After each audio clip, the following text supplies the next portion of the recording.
আসসালামু আলাইকুম। আমি ওমর ফারুক, পড়াশোনা করছি চট্টগ্রাম বিশ্ববিদ্যালয়ে।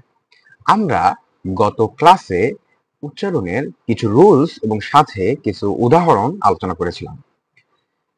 আজকে আমরা বাকি যতটুকু অংশ রয়েছে উচ্চারণের সেগুলো নিয়ে আলোচনা করব। এর মধ্য দিয়ে এইচএসসি এবং অ্যাডমিশনের জন্য উচ্চারণের যে বেসিক রয়েছে, অর্থাৎ উচ্চারণ যে যে রুলসের মধ্যে পড়বে, যতগুলো কোশ্চেন আসুক সেগুলো সব শেষ হয়ে যাবে।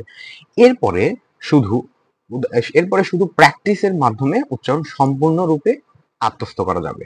তো চলো দেরি না করে ক্লাসে ঢুকে দেই। আজকে উচ্চারণের দ্বিতীয় ক্লাস। প্রথমে যে রুলসটা রয়েছে, প্রথমেই যে নিয়মটা রয়েছে, সেটা দেখতেই পাচ্ছ, খুবই ইম্পর্টেন্ট। তো দেখো, স্বরীয় বা স্বরেয়া এর সাথে হ যুক্ত ব থাকলে, অর্থাৎ হয় ব থাকলে, স্বর আছে এবং স্বরে আছে, এর সাথে যদি হয় ব থাকে, তখন হয় ব এটা উচ্চারণে উচ্চারণে ও ভ হবে। স্ক্রিনে দেখো, স্ক্রিনে খেয়াল করো, হয় ব আছে, নিচেরটাও হয় ব আছে, দুইটাতেই হয় ব আছে।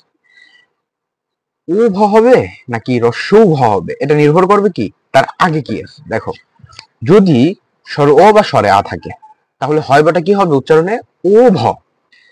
তবে যদি রস্যই বা দীর্ঘই থাকে, তখন হয় বটা কি হবে উচ্চারণে রস্যৌ ভ। কিভাবে দেখো, আমরা উদাহরণের মাধ্যমে দেখি। প্রথমে দেখো, আহ্বান। দেখো, স্বরে আছে না, স্বরে আছে না, আমরা কি বলছিলাম, স্বর ও বা স্বরে আ থাকলে তারপরে যদি হয় ব থাকে, তো স্বরে আছে তার সাথে কি হয় ব আছে, রাইট? তাহলে উচ্চারণে কি হবে ও ভ। দেখো, যেমন আহ্বান। এরপরে কি আছে, তোমরা যদি দেখো, জিহ্বা, বর্গীয় জয় কি আছে, রস্যই আছে। আমরা দ্বিতীয় নাম্বারে যেটা দেখছিলাম, রস্যই বা দীর্ঘই থাকলে তারপরে যদি হয় ব থাকে, উচ্চারণে কি হবে ওটা রস্যৌ ভ, যেটা আমরা উদাহরণে দেখতে পাচ্ছি। দেখো, জিহ্বা, রস্য হয়েছে কারণ এখানে রস্যই রয়েছে, রাইট? যেমন গৌভর, গৌভর, তারপর হচ্ছে কি বিউভল, রাইট? এরপর আমরা দেখো দ্বিতীয় রুলস, এটা খুবই গুরুত্বপূর্ণ একটা রুলস, সেটি হচ্ছে তালব্যস্য, মূর্ধন্যস্য, দন্তেস্য। তালব্যস্য, মূর্ধন্যস্য, দন্তেস্য। উচ্চারণে সাধারণত তালব্যস্য হয়, তালব্যস্য, মূর্ধন্যস্য, দন্তেস্য। উচ্চারণের ক্ষেত্রে সাধারণত তালব্যস্য হবে, তালব্যস্য থাকলেও তালব্যস্য, মূর্ধন্যস্য থাকলেও তালব্যস্য, দন্তস্য থাকলেও তালব্যস্য হবে। এবং আরো কিছু সমস্যা রয়েছে তালব্যস্য গঠিত, তার আগে আমরা এটার কিছু উদাহরণ দেখি। দেখো, উদাহরণে দেখো কি আছে। সকল, দন্তস্য ক ল, সকল, রাইট? সকল যেহেতু দন্তস্য আছে, উদাহরণে দেখছিলাম তালব্যস্য, মূর্ধন্যস্য বা দন্তস্য থাকলে কি হবে উচ্চারণে তালব্যস্য হবে। তো উচ্চারণে কি আছে তালব্যস্য, সকল তালব্যস্য রয়েছে। এরপর একটা দেখি, শাসন, তালব্যস্য তো আছেই, তারপর দন্তস্য আছে, দন্তস্য থাকলে কি হবে, এটা তালব্যস্য হবে, শাসন। এরপর আছে কি সচিব, রাইট? দন্তস্য আছে, তালব্যস্য হয়েছে। এবং এরপরে দেখো, চয় দীর্ঘী আছে, চয় রস্য হয়েছে। কেন, আমরা একটু উচ্চারণের সূত্রের, গত ক্লাসে উচ্চারণের সূত্রের যে স্লাইডটা ছিল সেখানে আমরা দেখিয়েছিলাম। এইগুলো নিয়ে এখন কোশ্চেন থাকা যাবে না, এগুলো ক্লিয়ার করা লাগবে। দন্তস্য হলে তালব্যস্য হয়েছে। এরপর আমরা দেখি সার, সার, রাইট? এরপর আমরা দেখি সার, সেম মূর্ধন্য ষ আছে, তালব্যস্য হয়েছে উচ্চারণের ক্ষেত্রে। এরপরে আমাদের কনফিউশনের জায়গাটা হচ্ছে যে ভাইয়া, শ্রাবণ বানানটায় উচ্চারণে কেন দন্তস্ব হয়, স্নান বানানের উচ্চারণে কেন দন্তস্ব হয়, রাইট? শৃঙ্গ উচ্চারণে কেন দন্তস্ব হয়? আপনি তো বললেন তালব্যস্য মূর্ধন্য ষ দন্তস্ব থাকলে কি হবে, তালব্যস্য হবে। তো এই রুলসের মাধ্যমে এটা ক্লিয়ার করো। দেখো,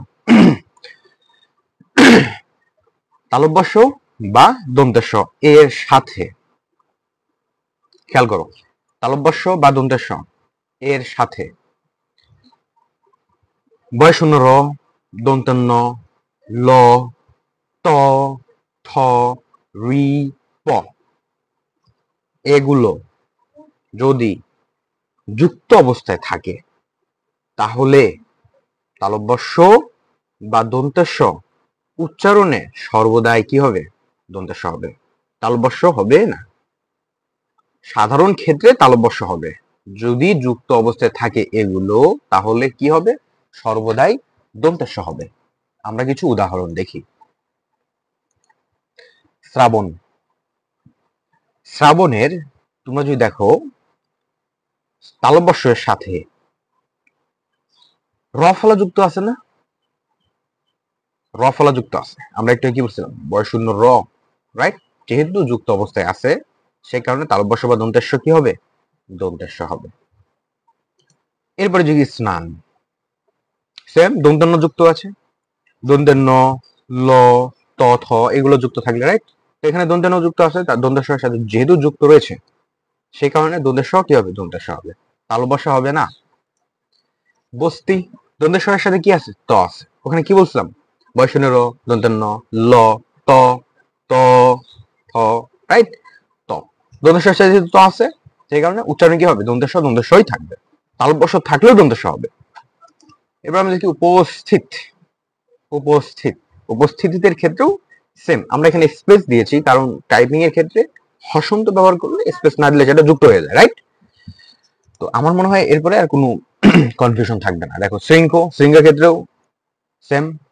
নিষ্পৃহ, নিষ্পৃহর ক্ষেত্রেও সেম। দন্তেশ্বর সাথে কি রয়েছে? প রয়েছে, রাইট? দন্তেশ্বর সাথে কি রয়েছে? প রয়েছে, সেই কারণে দন্তেশ্ব কি হবে? উচ্চারণে দন্তেশ্ব হবে।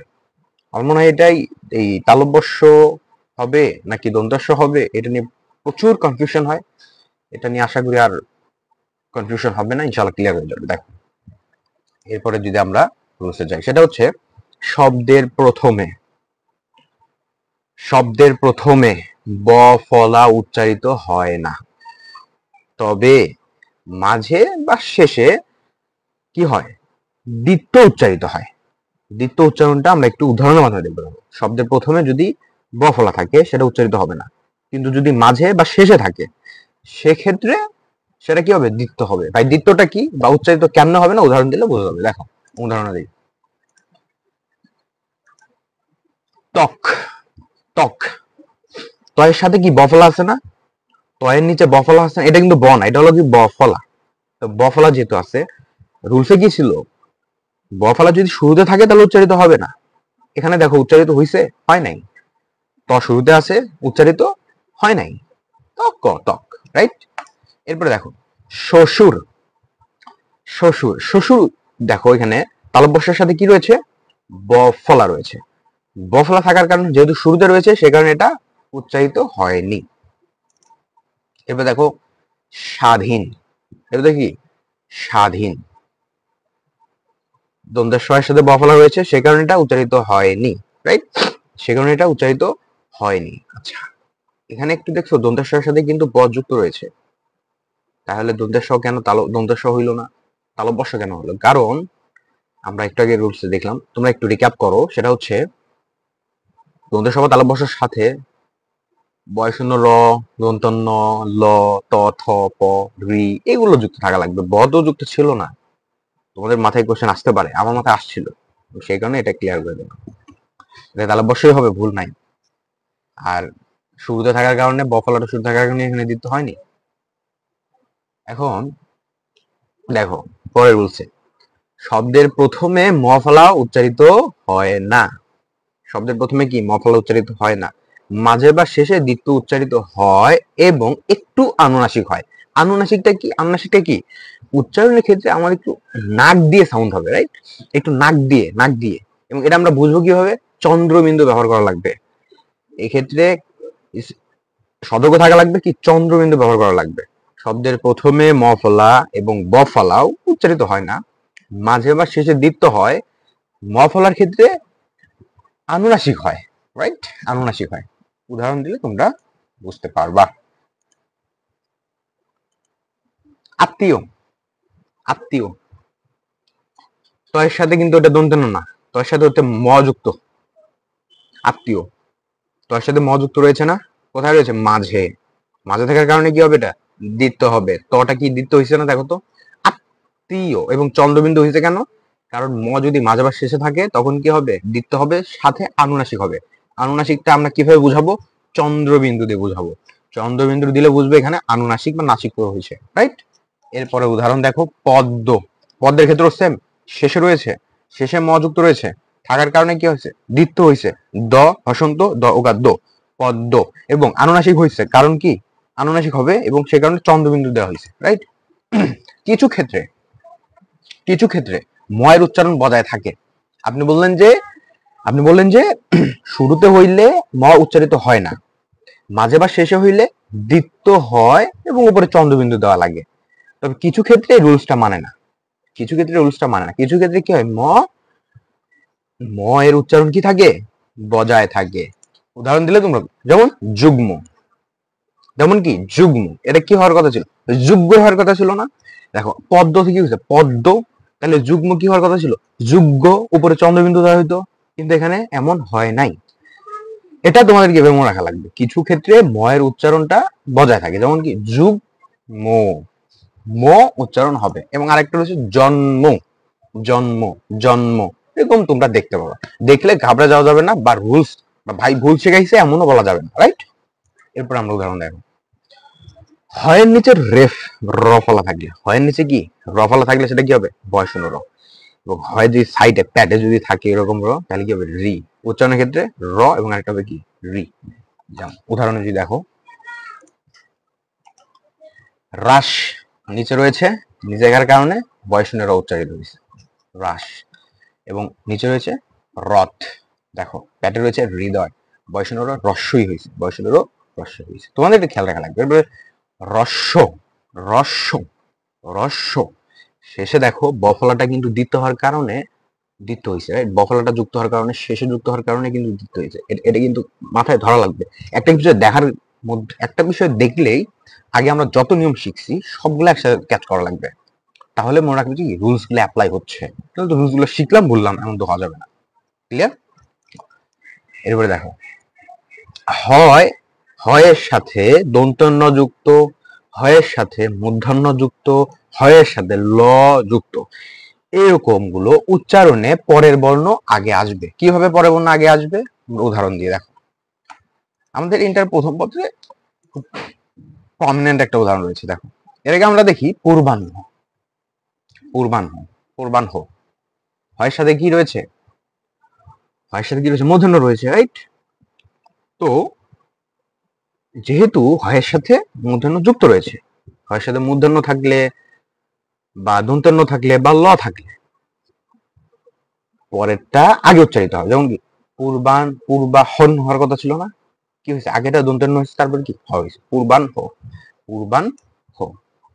দুর্ঘুটা যে রস্য হইছে, আমরা আগের ক্লাসে কিন্তু সূত্রে এটা শিখাইছিলাম, এটা ধরা লাগবে। এবং আল্লাহাত, এটা তো আমাদের এইচএসসি প্রথম পত্রে এই নামটা রয়েছে, আমরা পাই আল্লাহাত, রাইট, আল্লাহাদি। এরপর হচ্ছে আনহিক, সেম। তো আজকের ক্লাস এই পর্যন্তই। আমরা চেষ্টা করেছি দুইটা ক্লাসের মধ্য দিয়ে উচ্চারণের ভেরি বেসিক থেকে একদম যত কঠিন টাইপের কোশ্চেন আসুক না কেন, এই রুলসের বাইরে আসবে না। দেখা যাবে এই উদাহরণগুলোর মধ্যে থেকেও অনেকগুলো কমন করতে পারে, বা এই রুলস গুলো দিয়ে আমরা সবগুলোকে সর্ট আউট করতে পারবো। এখন শুধু প্র্যাকটিস করা লাগবে, এবং প্র্যাকটিসের মধ্য দিয়েই রুলস গুলো মাথায় স্থায়িত্ব করা যাবে। তো আজকে এই পর্যন্তই, দেখা হবে পরবর্তী ক্লাসে। টাটা।